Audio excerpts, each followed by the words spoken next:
ভোলায় থানার মধ্যে এএসআই গুলিবদ্ধ। ভোলা প্রতিনিধি বিপ্লব রায় এর তথ্যচিত্রে থাকছে নিউজ ডেস্কে বিস্তারিত। ভোলার ইলিশা নৌ থানায় পুলিশ সহকারী উপপরিদর্শক মোহাম্মদ মুক্তার হোসেন গুলিবদ্ধ হয়েছেন। রোববার 23 জুন বিকেল 4টার দিকে নৌ থানার মধ্যে এই ঘটনা ঘটে।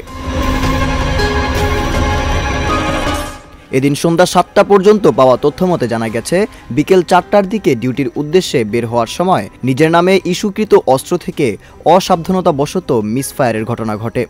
মুক্তার মিয়া ও একজন কনস্টেবল কাপ্তাই লেকে ডিউটিতে যাওয়ার প্রস্তুতিকালে টেবিলের ওপর থেকে অস্ত্র নেওয়ার সময় মিসফায়ারে পেটের এক দিক থেকে গুলি ঢুকে আরেক দিকে বেরিয়ে যায়। এরপর তাকে উদ্ধার করে প্রথমে ভোলার 250 শয্যা জেনারেল হাসপাতালে ভর্তি করা হয়। অবস্থার অবনতি হলে তাকে বরিশাল শেরেবাংলা মেডিকেল কলেজ হাসপাতালে পাঠানো হয়। অতিরিক্ত পুলিশ সুপার রিপন কুমার সাহা বলেন, এখন আহত পুলিশ সদস্য অপারেশন রুমে। আমরা চাচ্ছি তিনি সুস্থ হয়ে ফিরুক, তারপর ঘটনার তদন্ত করা হবে।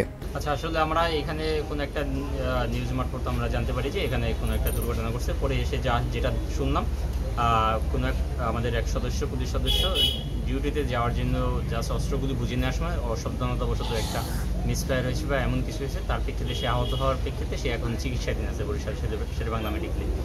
এটা আমরা ডিউটি করার জন্য নতুন করে অস্ত্র ইস্যু করা, অস্ত্রাগার থেকে অস্ত্র ইস্যু করা হয়, এমনই একটা ঘটনা। এখন কারোর জন্য স্পেসিফিক কোনো অস্ত্র থাকে না, নতুন করে ইস্যু করা হয়, ডিউটিতে যাওয়ার জন্য সে নিয়ে যায়, এভাবেই গেছে। আর প্রত্যক্ষদর্শী দিকে যে আমিও পাই নাই, তো আসলে বলা যাবে না আসলে কীভাবে এটা হয়েছে। যারা চিকিৎসা নিয়ে আসুক তারপর তাদের কাছ থেকে শুনে বলতে পারবো যে ঘটনাটা কী ছিল।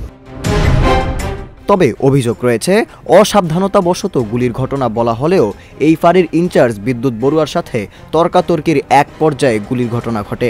এ বিষয়ে বিদ্যুৎ বড়ুয়াকে প্রশ্ন করা হলে তিনি বক্তব্য না দিয়ে গাইনি অপারেশন থিয়েটারের সংরক্ষিত কক্ষে অবস্থান নেন। শাহরিয়ার শুভ, নিউজ ডেস্ক, ভোরের আকাশ।